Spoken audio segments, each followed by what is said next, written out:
Assalamualaikum warahmatullahi wabarakatuh. Perkenalkan, saya Sunaidin Adib dari kelas PPI 3A. Di sini saya akan menjelaskan pandangan filsafat tentang pendidikan.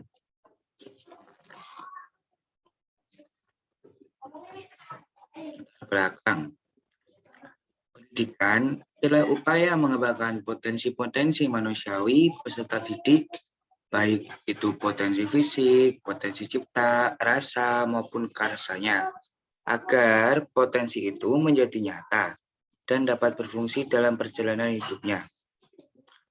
Tujuan filsafat pendidikan memberikan inspirasi bagaimana mengorganisasikan proses pembelajaran yang ideal. Teori pendidikan bertujuan menghasilkan pemikiran tentang kebijakan dan prinsip-prinsip pendidikan yang didasari oleh filsafat pendidikan. Nah, untuk selanjutnya, apakah kalian sudah mengetahui apa itu filsafat? Sebelum kita masuk ke inti masalahnya, alangkah baiknya mengetahui apa itu filsafat. Nah, artian filsafat sendiri mempunyai arti sebagai cinta, senang, suka, dan kebijaksanaan. Di mana kata filsafat berasal dari bahasa Yunani, dari kata philos, yang berarti cinta, senang, suka, dan kata sophia yang berarti pengetahuan, hikmah, dan kebijaksanaan. Nah, menurut Hasan Sadini dalam buku Jalaluddin tahun 1997 halaman 9, filsafat adalah cinta kepada ilmu pengetahuan atau kebenaran, suka kepada hikmah dan kebijaksanaan. Sedangkan menurut Imam Banadib dalam buku Jalaluddin juga dengan tahu yang sama, filsafat diartikan sebagai pandangan yang menyeluruh dan sistematis. Nah, sementara itu, filsafat pendidikan. Filsafat pendidikan menurut Al-Syaibni dalam Jalaluddin juga tahun 1997 dengan halaman buku 13, filsafat pendidikan adalah aktivitas pikiran yang teratur yang menjadikan filsafat tersebut sebagai cara untuk mengatur dan menyelaraskan proses pendidikan. Berbeda dengan John Dewey dengan buku yang sama, halaman yang sama, mengatakan filsafat pendidikan yaitu suatu pembentukan kemampuan dasar yang fundamental, baik yang menyangkut daya pikir, intelektual, maupun daya perasaan, emosional, menuju ke arah tabiat manusia. Maka, filsafat dapat juga dijadikan sebagai teori umum pendidikan. Selanjutnya ada hubungan filsafat dengan pendidikan. Ada apa sih filsafat dengan pendidikan?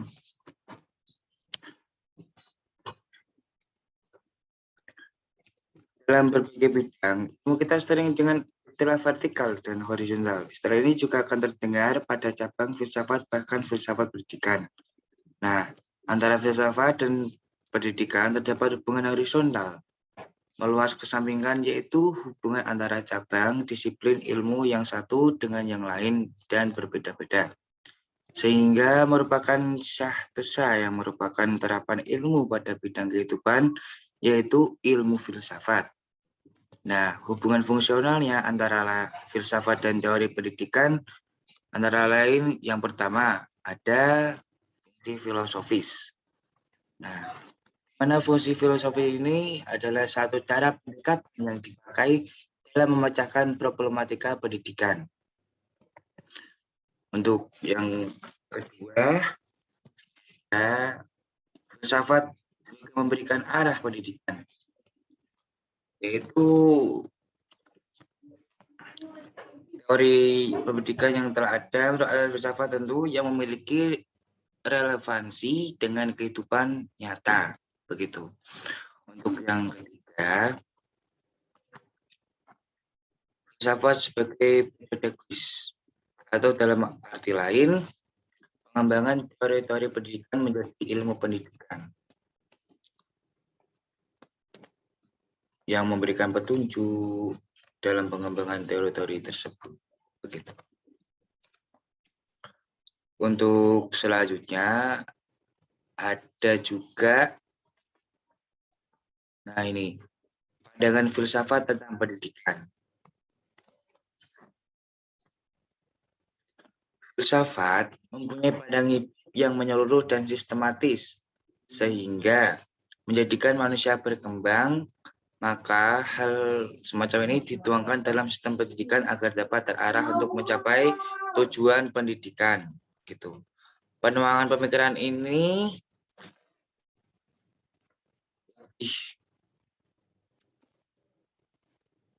dapat dituangkan dalam bentuk kurikulum. Nah, untuk merelasikan pandangan filsafat tentang pendidikan, terdapat beberapa unsur nih teman-teman yang akan menjadi tonggak untuk pengembangan pendidikan lebih lanjut. Yaitu antara lain A. Dasar dan tujuan pendidikan. Dasar pendidikan yaitu suatu aktivitas untuk mengembangkan dalam bidang pendidikan dan pengembangan kepribadian. Tentunya, pendidikan memerlukan landasan kerja untuk memberi arah bagi programnya. Sedangkan tujuan pendidikan sendiri dapat diuraikan menjadi 4 macam, yaitu pertama, ada pendidikan nasional. Yang kedua, tujuan pendidikan selanjutnya ada tujuan kurikuler. Yang ketiga, ada tujuan institusional. Yang terakhir, yang keempat, ada tujuan instruksional. Nah, tujuan pendidikan nasional di sini memiliki arti mengembangkan kemampuan dan membentuk watak serta peradaban bangsa yang bermartabat dalam rangka mencerdaskan kehidupan bangsa. Bertujuan untuk berkembangnya potensi peserta didik agar menjadi manusia yang beriman dan bertakwa kepada Tuhan Yang Maha Esa. Berakhlak mulia, sehat, berilmu, cakap, kreatif, mandiri, dan menjadi warga negara yang demokratis serta bertanggung jawab. Untuk yang tujuan kurikulernya ada perumusan pola perilaku dan pola kemampuan serta keterampilan yang harus dimiliki oleh lulusan suatu lembaga pendidikan. Contohnya, seseorang yang lulus sarjana di mata kuliah bahasa Inggris lah misalnya, pastinya akan memiliki relasi-relasi tentang buku-buku bahasa Inggris, tentang cara kinerja bahasa Inggris, kegunaan bahasa Inggris, bahkan dia yang memiliki julukan tersebut pastinya bisa menguasai skill bahasa Inggris begitu. Untuk yang tujuan institusional ini merumuskan secara umum pola perilaku dan pola kemampuan yang harus dimiliki oleh lulusan suatu lembaga pendidikan. Jadi kalau institusional itu lebih ke sikap atau perilaku seseorang begitu. Untuk yang terakhir ada tujuan instruksional.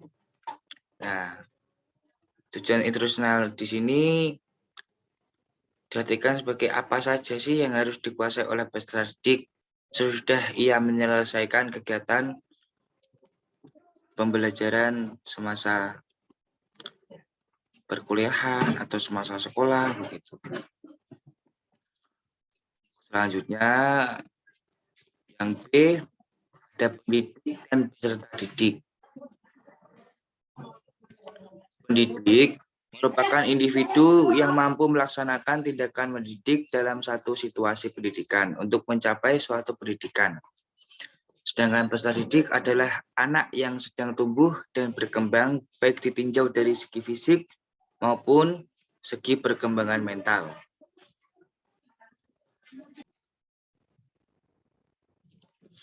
Nah, setiap anak itu memiliki pembawaan yang berlainan. Karena itu, pendidik bukan harus lagi sih, wajib senantiasa berusaha untuk mengetahui pembawaan masing-masing anak didiknya, agar pendidikan yang diberikan sesuai dengan keadaan pembawaan masing-masing. Gitu. Setiap peserta didik kan biasanya memiliki cara berpikir yang berbeda, cara menangkap materi yang berbeda, maka di sini pendidik harus wajib berusaha menyampaikan materi dengan segamblang-gamblangnya dan sejelas-jelasnya agar pendidik atau anak yang sedang belajar tersebut bisa memahami materi yang disampaikan oleh pendidik. Gitu. Untuk selanjutnya yang ada kurikulum. Jadi kurikulum adalah seperangkat rencana dan pengaturan mengenai tujuan, isi, dan bahan pelajaran, serta cara yang digunakan sebagai pedoman penyelenggaraan kegiatan pembelajaran untuk mencapai tujuan pendidikan tertentu. Nah, hubungan kurikulum dengan pandangan filsafat tak lain adalah dalam bentuk kurikulum yang dilaksanakan. Adapun salah satu tugas pokok dari filsafat adalah memberikan arah dari tujuan pendidikan. Suatu tujuan pendidikan yang hendak dicapai itu haruslah direncanakan atau diprogramkan dalam apa yang disebut kurikulum. Begitu.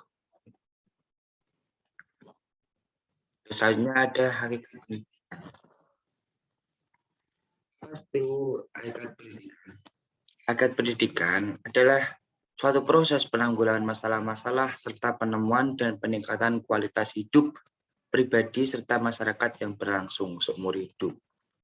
Semua itu terlihat pada semboyan dan pelambangan yang dikeluarkan oleh Ki Hajar Dewantara, yaitu ing ngarsa sung tulodo, yang berarti kalau pendidik berada di muka, ia memberi tauladan kepada pendidiknya. Kemudian ada ing madya mangun karso, yang artinya kalau pendidik berada di tengah, dia harus bisa membangun semangat berswakarya dan berkreasi pada peserta didiknya. Dan tuturi hendayani, yang artinya jikalau pendidik berada di belakang, dia harus mengikuti dan mengarahkan peserta didiknya agar berani berjalan di depan dan sanggup bertanggung jawab serta mencari jalan sendiri. Nah, di sini pendidikan nasional Dewantara diterapkan dalam taman siswa. Di situ Ki Hajar Dewantara mengedepankan 3 ajaran pendidikan atau bisa disebut dengan 3 fatwa, yakni tetap, antep, dan madhep. Kemudian ada kandel, kendel, lan bandel. Yang terakhir neng, ning, nung, lan nang. Nah, di sini itu memiliki arti tetap, lan madhep. Artinya pendidikan itu harus membentuk ketetapan pikiran dan batin, menjamin keyakinan diri dan membentuk kemantapan dalam prinsip hidup. Yang kedua ada ngandel, kandel, kendel, lan bandel. Itu adalah istilah Jawa yang berarti berpendirian tegak. Pendidikan itu harus mengantar orang pada kondisi diri yang berpendirian tegak atau teguh. Karena orang yang berpendirian tegak adalah orang yang berprinsip dalam hidupnya. Orang yang memiliki tanggung jawab dalam hidupnya. Untuk yang terakhir, istilah neng, ning, nung, lanang. Itu memiliki arti pendidikan pada tataran terdalam bersifat religius. Pendidikan itu menciptakan kesenangan perasaan, ketenangan, dan renungan. Seseorang bisa mengalami kesucian pikiran dan ketenangan batin. Menurut Ki Hajar Dewantara, kekuasaan akan datang manakala seseorang sudah mengalami kesucian pikiran, kesenangan batin, dan hati. Nah, ketiga fatwa ini penting menurut Ki Hajar Dewantara sebab ia memiliki kandungan makna yang berkualitas kemanusiaan. suatu kualitas yang merupakan bagian mendasar dari idealisme pendidikan sejak masa Yunani klasik. Dengan harapan ke depannya, orang yang memegang teguh tiga satwa ini menjadi pimpinan yang benar-benar meng-Indonesia, yang berarti menjadi pimpinan yang memiliki ketabahan pikiran dan batin, memiliki kepercayaan diri dan pendirian yang teguh, memiliki pikiran yang suci, batin yang tenang, dan hati yang senang.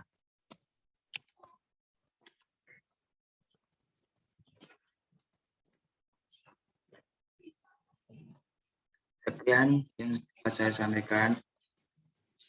Mungkin banyak tutur kata atau kata-kata yang kurang jelas dan masih kurang. Saya memohon maaf yang sebesar-besarnya. Saya Sonayudin Adib, undur diri. Wassalamualaikum warahmatullahi wabarakatuh.